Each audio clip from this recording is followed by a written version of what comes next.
So I'm Joel, I'm based at the British Geological Survey. I'm there as what they call an international development geoscientist, so thinking about how we use geoscience to tackle some of the big challenges and big issues that are faced in the global south or so-called developing world. My geoscience journey very much depends on teachers. Again, I have two parents who are teachers, one from the Lake District and one from the Yorkshire Dales. So most of my holidays were spent visiting Malham Cove and places like that, which is my favourite place in the UK and inspired a love of being outdoors and understanding landscapes. But I also had the privilege of going to a school that taught GCSE geology and A-level geology. And in lots of the subjects that I was studying, there was a lot of talk about the big global challenges that we face. And studying geology, I could see, well, actually, this is a subject that doesn't just talk about the problems, but has answers and has solutions and gives us insights into how we can tackle some of these global challenges. Things such as urbanisation, how we build resilience to natural hazards, food and water security, lots of the challenges that we were discussing 15 or so years ago when I was at school are the same as we're talking about today, and lots of them have that environmental or planetary dimension. So sustainable development is really thinking about how we address some of these challenges, not just for current generations, but also for future generations, how we make sure that all people have access to the resources that they need to live a life free of poverty, free of inequality, how we ensure that we look after our planet, the natural resources that we have, how we work in partnership and build peace across different regions. Many of you might have heard of the UN Sustainable Development Goals. I noticed one of the presentations this morning highlighted those in the context of their presentation. And this is a global agreement set in 2015 to really think about what do we mean by sustainable development? What are we trying to do? We're trying to end poverty. We're trying to ensure good health and well-being for everybody, ensure gender equality, ensure that everybody has access to clean water and sanitation, a whole range of goals there between 2015 and 2030. So a very ambitious agenda. And somebody's noted that these are really science intensive. Lots of these goals link to needing new science, needing to apply new science, needing research, innovation, and environmental understanding. So geologists have a really critical role to play in helping to achieve the Sustainable Development Goals. As a thought exercise and then published, I did this bit of work where we set out different disciplines of geoscience, so earth materials, hydrogeology, agrogeology, so using resources to improve agriculture, and looked at the Sustainable Development Goals and looked at the targets of these goals and found that geology is actually important in every single one of those global challenges that are expressed in the UN Sustainable Development Goals. Water and sanitation is one particularly obvious example, perhaps, ensuring that everybody around the world has access to an improved water resource. And one of the key defining moments in my career was after I finished university, going to work as a research assistant in Tanzania and seeing the impact that geoscience could have on communities, but also the knock-on impact of that geoscience. So giving people access to clean water gets people into schools and saves an awful lot of time that they could be spent studying, but they have to spend at the moment collecting water resources. It also is critical to gender equality. So this is one of the sites that I visited where largely women and girls who were responsible for collecting water had to spend 10 hours a day to get 2 buckets of water because the well that was nearby had failed. The geoscience hadn't been integrated into the planning, so the survey had been done at the end of the rainy season when the water was closest to the surface. So as soon as the dry season came, the water dropped and that well wasn't functional. So people had to spend 10 hours collecting that water there. If you add up all the hours that women and children spend each day collecting water, what do you think it comes to? Anybody want to take a guess? 140 million hours every day just spent going to collect water. So that's time they're not in school. That's time that they don't have the opportunity to invest in family, that they don't have time to invest in livelihoods. So a whole range of opportunities missed because of that time collecting water. So geoscientists' role in delivering clean water and sanitation to communities can open up advances in education, in health, in gender equality, in decent work, in economic growth. So geoscience has a really critical role to play. So I touched that passion for geoscience and sustainable development and very fortunately got a job after finishing at the British Geological Survey. We're a public sector organisation. We employ around 500 scientists, but we're independent of government. We're there to do independent research and inform the policy and the work that they do. So I'm based at the Keyworth office, which is in the East Midlands, just outside of Nottingham. BGS has a long history of working internationally, so goes right back to 1869, but in very recent days our international work has been focused on doing research together with partners in universities, geological surveys, the private sector internationally. So coming together as partners to take that work forward. And I just want to give you a little taste of some of the kinds of projects that we're doing. At the moment, we have a program which is Geoscience for Sustainable Futures, which looks at resource management in Eastern Africa.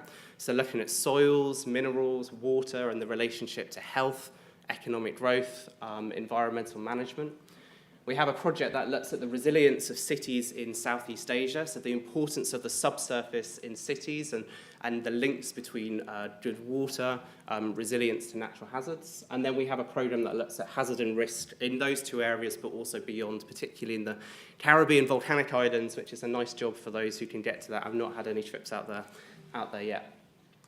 So a few of the projects within this big program, one of them in Uganda is looking at environmental change by taking cores of the mud at the bottom of the lake and trying to interpret past environmental change and the impacts of changing agriculture, changing population patterns on the environmental management of those water resources, which also are key to food security in the region. Another project is looking at links between cancer, so esophageal cancer, and potential environmental links to that in the Eastern African Rift, so particularly high rates along certain parts of the rift, and trying to understand whether there's an environmental dimension to that, or whether it's related to some other social or cultural factor. So these aren't my areas of specialism, but this is just a taste of some of the stuff that we're doing. Within the Asian cities, a big thing is about really looking at the subsurface and thinking about the importance of the subsurface when planning urban environments. So lots of the cities that people are going to live in the next 15, 20, 30 years haven't been built yet. And there's a really exciting opportunity to think about how we effectively use the subsurface as well as the surface in order to avoid some of the mistakes that we've made in the past, where people are living in places particularly exposed to natural hazards or contamination, and how to put that in the planning right from the start. Looking at links between the urban environment and groundwater and pollution challenges, and trying to think about how we reduce contamination of that really precious resource that populations need. And then in the hazard and risk side of stuff, there's some work which is responsive, so using Earth observation to be part of the international community responding to large events, such as the landslide in Freetown in Sierra Leone, and I think Arup were also involved in that as well. And my own research is looking at what I call, or what's been called multi-hazard perspectives. The fact that one hazard might trigger another hazard that triggers another hazard. And often we'll have our individual hazard maps, but we might need to think a bit more holistically to understand the risk that a particular region faces. So I spent 2 months in Guatemala as part of my PhD, and I've been taking that work forward at the British Geological Survey, trying to explore how we have a more multi-hazard perspective to disaster risk reduction, what kind of cascades of natural hazards could occur, and how we integrate that understanding into the government planning and preparedness for disasters. Producing matrices of potential interactions, and then using those as a tool to bring together different stakeholders, so the volcanologists, the seismologists, the landside experts, getting them around the table to think about what the future risk could look like. So a key part of my role is actually a diplomacy role, as well as reading the rocks is really important, but for me, reading people is equally as important. So in Guatemala, it's about bringing together the heads of different agencies. The British ambassador there hosted a reception to bring together the head of the Hazard Monitoring Agency, the head of the Civil Protection Agency, the universities, the UN agencies, to think about what needs to be done in disaster risk reduction in Guatemala, and how do we build bridges between organisations that need to talk to each other but don't particularly talk to each other very well. So I think the science that we need to do to help address the sustainable development goals is hugely diverse. I think you could go into mining, into energy resources, into the engineering sector, into the water sector, into the chemistry side, a whole range of different aspects of geoscience, and make a really valuable contribution to helping to tackle some of the global challenges that the world faces. The science is really important, but for me what excites is also how we connect that science with society, the skills that we need to not just be scientists, but to be science diplomats or science advisors into policy or science educators and communicators. So on a day-to-day basis, I find that listening is one of my most important skills. Getting a group of scientists from Tanzania or Kenya around the table and listening to their vision for sustainable development in their country and how they think environmental science can help deliver that. Diplomacy and international relations, I think, is a really exciting part of the job. So I had the opportunity to go to the United Nations last year to advocate for the importance of geoscience and to be a voice there for the importance of things such as the subsurface when doing city planning, when actually all the talk was about what's on the surface and everybody was missing things like what's on the subsurface. Communicating across cultures, communicating across disciplines, so I work with social scientists, with engineers, with urban planners, a really wide range of disciplines of people who might speak slightly different languages or use different terminology, but lots of these challenges geoscience can help, but they're not the only solution. It needs to be bringing those together. Working with local communities, so going from the UN right down to the ground in Tanzania and meeting communities and listening to their perspectives on why water programs have failed and what needed to be done in order to make that successful is a really exciting part of the job.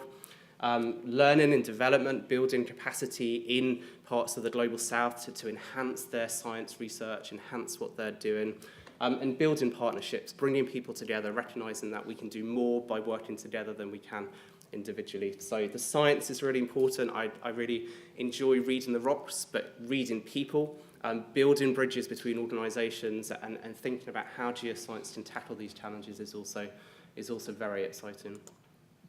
That was just to demonstrate the range of partnerships that we build, so across disciplines, across sectors, with citizens, with government agencies, trying to help facilitate people in the Global South to work with others in the Global South. So BGS have been very good at taking laboratory technicians from Zimbabwe to Zambia and from Zambia to Malawi to build networks so that they can encourage each other and strengthen their capacity in that way. So I think science and research, capacity, innovation, environmental understanding is critical to addressing lots of the global challenges that we hear about in the news. And I think there's huge amounts of opportunities, whether you are interested in going into geoscience in industry or in research, geoscience education, to help deliver help contribute to some of these global challenges, to addressing these global challenges, but also building links with organisations, being science diplomats, science policy advisors, science educators is a way in which you can take your geoscience and a whole set of other skills and have real impact on the ground. So, yeah, thanks very much.